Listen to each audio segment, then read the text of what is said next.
Hi, this is Yax from DungeonMastering.com. We're here today with Bruce Cordell and Andy Collins for an interview on D&D Insider. First of all, which D&D Insider feature do you use the most personally for your own game? That's got to be the character builder. Although I think it's going to be eclipsed soon by the monster builder, since I'm mostly a DM who plays occasionally. I would have to say the exact same is true. I've been using the character builder a lot, but as soon as I got the beta even of the monster builder, I started using it immediately because, it comes up all the time when you're writing for the game. I'm also using the Scales of War Adventure Pack. It's being published in Dungeon Magazine for one of my campaigns, so obviously Dungeon is a prime source of content. I use When You Wish Upon a Star, which is an article written a while back by myself for Warlocks, for my Warlock character. One of the perks of working on the design team is you get to design things for your own character. Yes. Myself and Chris Young just kind of went in together and said, let's do something that will benefit our Star Pack Warlocks. So that worked out pretty well. Great. Question about the D&D Companion. Do you guys use it in your game during the actual gameplay, or do you use it mostly before and after the games as a reference? I use it for design. I like to check, for instance, if I'm naming keys. I like to look through keys to make sure that I'm not reusing names, stuff like that.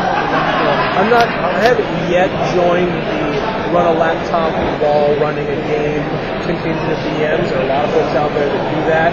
I'm still a little old school in my approach. Plus, laptop keyboards are too small for my hands. So pretty much all of my insider work is done outside of games. Although there's inevitably a couple of guys at my table who have got their characters up just on their laptops or even their iPhones. I have a player in my game who has the companion open, and if anything needs to be looked up, he'll look it up. I don't have to have a laptop because he has a laptop. It's like, can you look up this rule? All right, good. A great tip out there for Dungeon Masters: rely on your players more. Let them carry some of the burden. That's something I think a lot of DMs are afraid to do. No, I must know everything. Letting a willing player step in and be the rules guru or whatever. The initiative order. Yeah. Good advice. Do you have a feature that you're about to talk about on the Insider that you're actually looking forward to? An article, an online tool, or something else?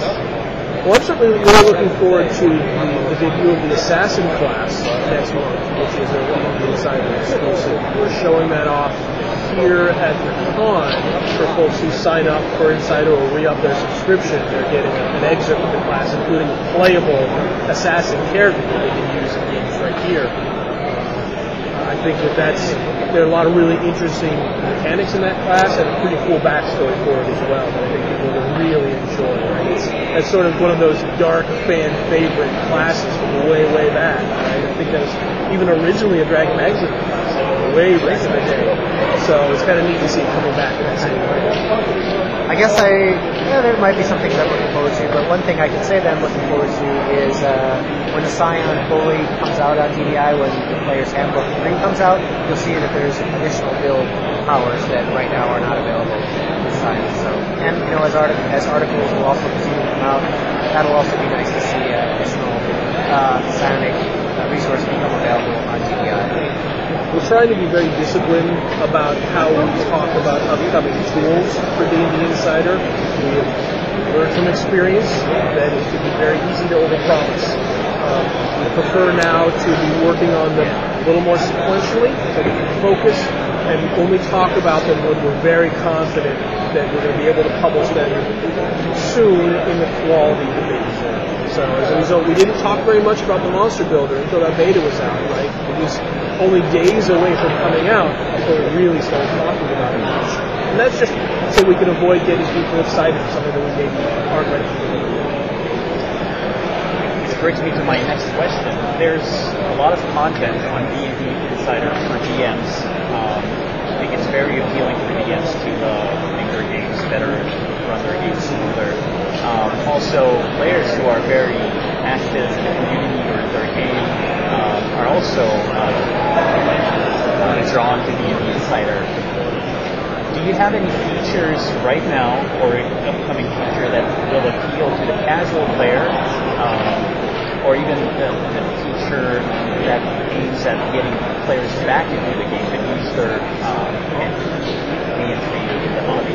I think the character builder is that feature for the casual player, right? You can walk up right now, for free for the first three levels and just build yourself a character and not really know anything about 4th edition and just teach yourself, wow, these are the options available to me. And as we continue to release new products through Dragon, Dungeon, print products, that will continue to update that content automatically with your subscription. So if you're just a casual player and you're willing to spend $6 a month for that year-long subscription, suddenly you've got all the information you would ever need and you don't really have to worry about it because it's just right there sitting on the character builder for you.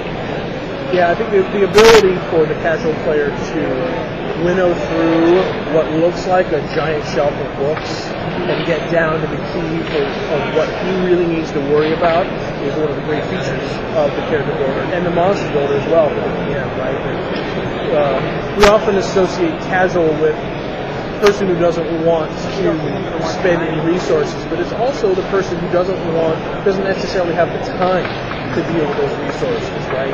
They may have the money to invest in a D&D Insider subscription or even buy all the books, but they just don't have the time to go through them all to find that perfect option for them. And that's where the builder tools really come in useful for that person. Well, now I can build my character in minutes. It used to take me hours, and I didn't have those hours. As a Mac user, do you have anything coming for Mac for the tools? The immortal question, right? When there are more Mac users, there will be more tools built for them. But it's really a balance of resources, right? Do we build this tool to also support the Mac platform, or do we build another tool? Now that said, the Mac platform and the PC are growing together faster and faster. I certainly would not be surprised if before too long that question is largely moved. Now the compendium is essentially platform agnostic, which keeps that as a useful resource for everybody. I'm a Mac user, and I have a Mac at work and at home. And right now I use VMware to allow me to use the character builder and all that stuff. But, it works fine. Yeah, I bought a copy of Windows so I could run the character. Oh, how's that, Windows? Yeah, with VMware or with Parallels? Bootcamp. Oh, Bootcamp. Uh-oh, we're to a whole different level of nerddom here.